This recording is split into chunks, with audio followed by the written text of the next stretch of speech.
Hello everyone, welcome to Study Simplified. Today we are going to study about Comptroller and Auditor General of India. Last class में हम लोगों ने attorney general तक complete कर लिया था, तो जिन्होंने भी पहले के वीडियोस नहीं देखे हैं वो प्लीज़ जाके एक बार प्लेलिस्ट सेक्शन में ज़रूर देखिएगा। चलिए आज की क्लास हम लोग स्टार्ट करते हैं। Controller and auditor general of India, जिसको शॉर्ट में CAG कैग भी बोलते हैं। अब जो भी इम्पोर्टेंट टॉपिक्स है, इंपॉर्टेंट क्वेश्चंस है इस टॉपिक से वो मैं आपको बताते चलूँगी। तो आज के लेक्चर में हम लोग बेसिकली कंप्लीट करने वाले हैं अपॉइंटमेंट इनका कौन करता है, ओथ ये किसको देते हैं, टेन्योर ऑफ ऑफिस इनका क्या है, रेजिग्नेशन किसको सबमिट करते हैं, सैलरी एंड अलाउंसेस इनका क्या होता है, एंड फाइनली इनकी जो ड्यूटीज़ है वो सारी चीज़ हम लोग इस लेक्चर में देखने वाले हैं। तो चलिए एक एक करके हम लोग स्टार्ट करते हैं। सबसे पहले मैं आपको यहाँ पे बता दूँ कैग से जो मोस्ट इंपॉर्टेंट आर्टिकल है दैट इज़ आर्टिकल 148।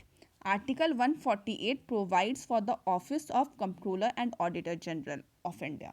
तो याद रखिएगा, एग्जाम में बहुत बार पूछा जा चुका है, 148 को याद रखना है। एंड कैग जो होते हैं ना, he controls entire financial system of union as well as state. अब ये कैसे होता है वो मैं आपको एग्जाम्पल के थ्रू बताती हूँ। सबसे पहले आप याद रखिएगा कि जो कैग है he is the head of Indian audit and accounts department. जो गवर्नमेंट ऑफ इंडिया की ऑडिट एंड अकाउंट्स डिपार्टमेंट है उसके वो हेड होते हैं। आप नाम में ही देख सकते हैं, इनके नाम में ही ऑडिटर है, तो ये बेसिकली ऑडिटिंग का काम करते हैं।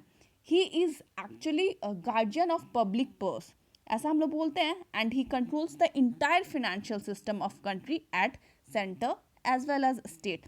अब ऐसा क्यों है तो एग्जाम्पल के थ्रू मैं आपको बता दूं। देखो जैसे कि हम लोग की फिनेंस मिनिस्ट्री हुई, ओके, इनका क्या काम होता है, बेसिकली ये लोग प्रिपेयर करते हैं budget and different department different ministries को रेवेन्यू एलोकेट कर देते हैं। अब वो जो डिफरेंट डिपार्टमेंट्स है या मिनिस्ट्रीज़ है वो लोग क्या करती है, एक्सपेंड करती है अपने हिसाब से, उन्होंने एक्सपेंडिचर किया। अब क्या होता है, अब रोल आता है कैग का।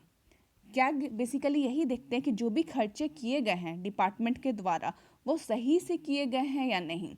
तो इस वजह से क्या होता है, कहीं ना कहीं जो गवर्नमेंट होती है वो लोग पैसे स्पेंड करते वक्त ध्यान रखती है, ठीक है, एक्चुअली उनके ऊपर प्रेशर होता है कि वो बेफालतू का खर्चा ना करे, क्योंकि कैग चेक करेगा सारी एक्सपेंडिचर्स।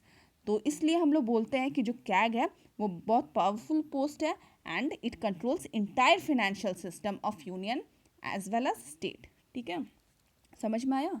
चलो अब हम लोग आगे देखते हैं अपॉइंटमेंट इनका कैसे होता है। तो इनको अपॉइंट करते हैं प्रेसिडेंट। ओथ भी ये किसको देते हैं, प्रेसिडेंट को देते हैं। एंड अगर रिज़ाइन करना है तो रेजिग्नेशन भी किसको देते हैं, प्रेसिडेंट को ही देते हैं। तो ये सारी चीज़ें याद रखिएगा, एग्जाम में पूछ लिया जा सकता है।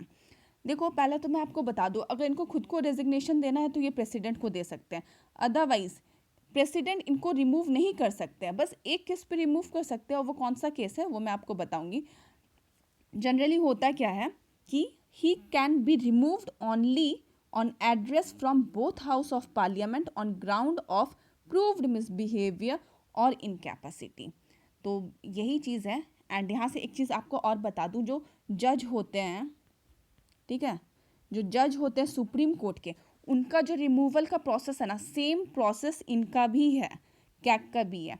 एक रिजोल्यूशन है, उसको पास किया जाना पड़ेगा both the house of parliament से बाई स्पेशल मेजोरिटी। ठीक है, याद रखिएगा, स्पेशल मेजोरिटी के द्वारा both the house of parliament से रिजोल्यूशन को पास करना होता है, तभी सुप्रीम कोर्ट के जो जज है उनको रिमूव किया जा सकता है, या तो फिर जो कैग है उनको रिमूव किया जा सकता है। दोनों का प्रोसेस सेम है। एंड ऑन ग्राउंड्स ऑफ, ये भी याद रखना है किस ग्राउंड पे उनको रिमूव किया जाएगा, मिसबिहेवियर और इनकैपेसिटी। ठीक है, तो ये चीज़ याद रखिएगा, एग्जाम में पूछा जाता है। चलिए अब हम लोग आगे देखते हैं। इनका जो सैलरी है एंड कंडीशन ऑफ सर्विस है that is laid by parliament. तो जो सैलरी है या तो फिर अदर सर्विस ऑफ कंडीशन है that are determined by parliament. And इनकी जो सैलरी है ना वो भी इक्वल टू जज ऑफ सुप्रीम कोर्ट के बराबर की होती है। जो जज ऑफ सुप्रीम कोर्ट है उनकी जो सैलरी है एंड कैग दोनों की सैलरी इक्वल है। तो एग्जाम में कई बार ऐसे भी क्वेश्चन पूछ लिया जाता है कि उनकी सैलरी किसके इक्वल होती है। चार ऑप्शंस रहेगा, लाइक जज ऑफ सुप्रीम कोर्ट, जज of high court, member of Rajya Sabha, attorney general. तो आपको राइट वन सेलेक्ट करना पड़ेगा। एंड अगर मैं बात करूँ नंबर्स पे, तो इनका जो सैलरी है ना 2.5 लाख पर मंथ, ठीक है, पर मंथ का बनता है 2.5 लाख रुपये। तो ये इनका सैलरी हो गया। अब हम लोग देखते हैं टर्म ऑफ ऑफिस। इनका जो टर्म ऑफ ऑफिस है वो 6 ईयर्स है और 65 ईयर्स। अब देखो क्या है कि अगर वो 65 ईयर्स के नहीं हुए हैं तब तो वो 6 ईयर्स तक सर्व कर लेंगे, और अगर वो 65 ईयर्स के होगा तो उनको पहले 6 साल के पहले ही उनको वैकेट करना पड़ेगा। तो दोनों में से जो पहले आ जाए, 6 साल या 65 ईयर्स। तो ये याद रखिएगा, एग्जाम में बहुत बार पूछा जाता है। एक्चुअली बहुत सारे जगह क्या है कि 5 ईयर्स की सर्विस होती है तो लोगों को यही याद रहता है, एग्जाम में बच्चे रॉन्ग करके आ जाते हैं। तो कैग का याद रखना है, जो टर्म ऑफ ऑफिस है वो 6 ईयर्स है और 65 ईयर्स है। ठीक है, चलो अब हम लोग आगे देखते हैं। He can resign by writing under his hand, जो मैंने आपको बोला कि वो प्रेसिडेंट को रेजिग्नेशन अपना सबमिट कर सकते हैं। Otherwise he can be removed by impeachment. Impeachment वही प्रोसेस रहेगा जो कि जज ऑफ सुप्रीम कोर्ट का रहता है। अब जो सैलरी है, मैंने आपको ये चीज़ बताया कि it is equal to the जज ऑफ सुप्रीम कोर्ट। याद रखिएगा, एग्जाम में बहुत बार पूछा जा चुका है ये चीज़। And other condition of service that is similar to IAS rank of secretary of government of India.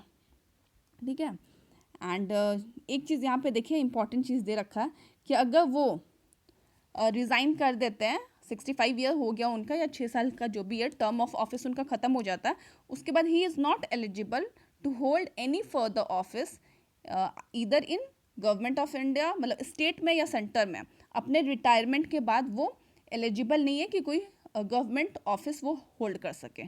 ठीक है, तो वही चीज़ यहाँ पे दे रखा है, he is disqualified for any further government office after retirement. Centre और स्टेट दोनों की बात हो रही है। अब देखो यहाँ ये क्वेश्चन आ चुका है, पहले मैं आपको बताती हूँ ये है क्या।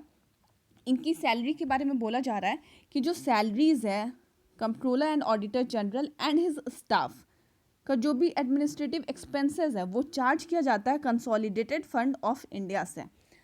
मतलब बात यह है ना कि जो एडमिनिस्ट्रेटिव एक्सपेंस है, जो ऑफिस ऑफ कैग की एडमिनिस्ट्रेटिव एक्सपेंसेस है, लाइक उनकी सैलरी, उनकी अलाउंसेस, पेंशंस, जो भी ये सारी चीज़ है वो कहाँ से ली जाती है, वो कंसोलिडेटेड फंड ऑफ इंडिया से ली जाती है।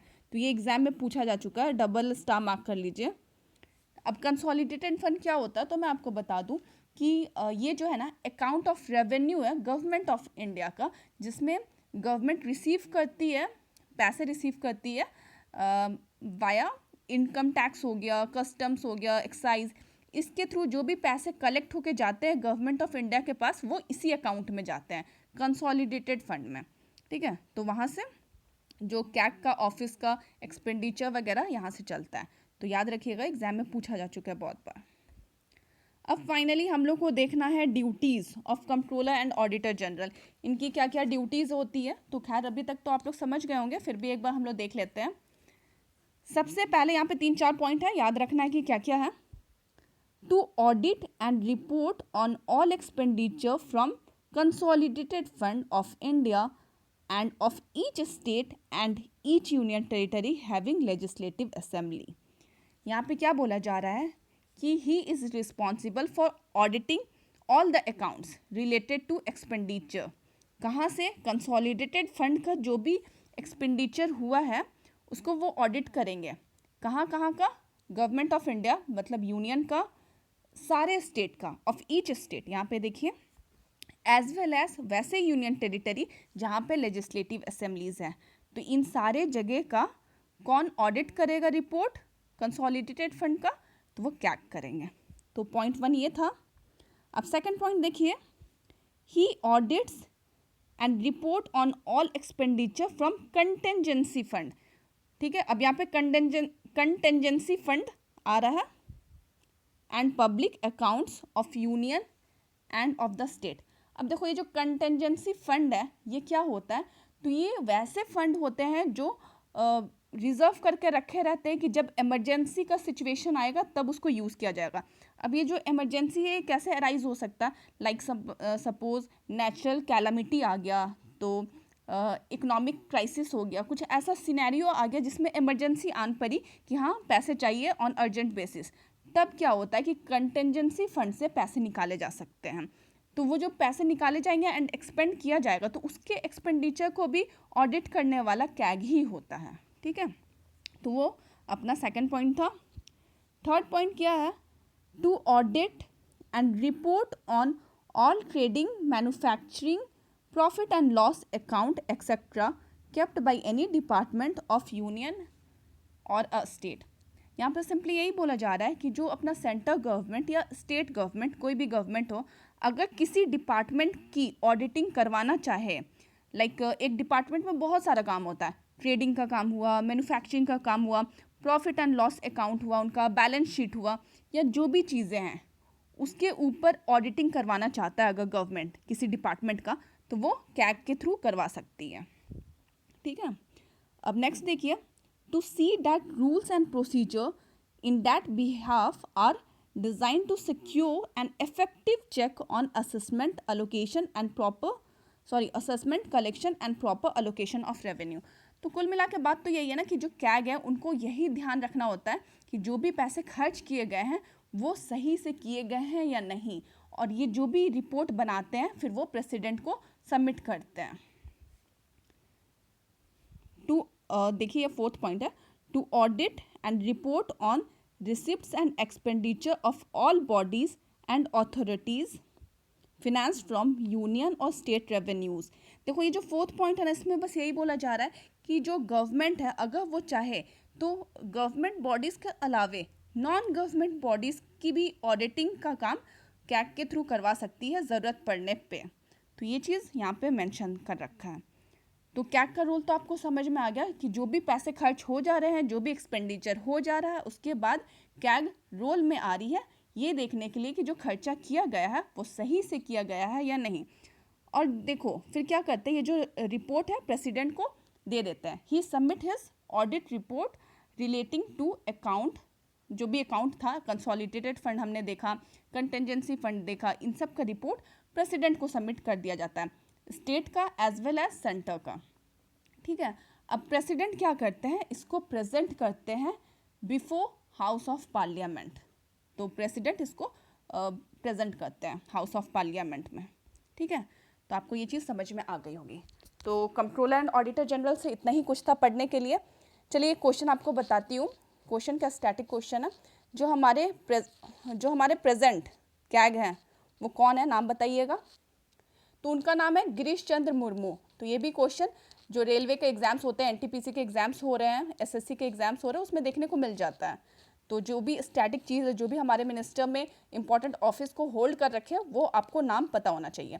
तो हमारे जो कैग है वो गिरीश चंद्र मुर्मू है, तो याद रखिएगा। चलिए ठीक है, आज के लिए बस इतना ही।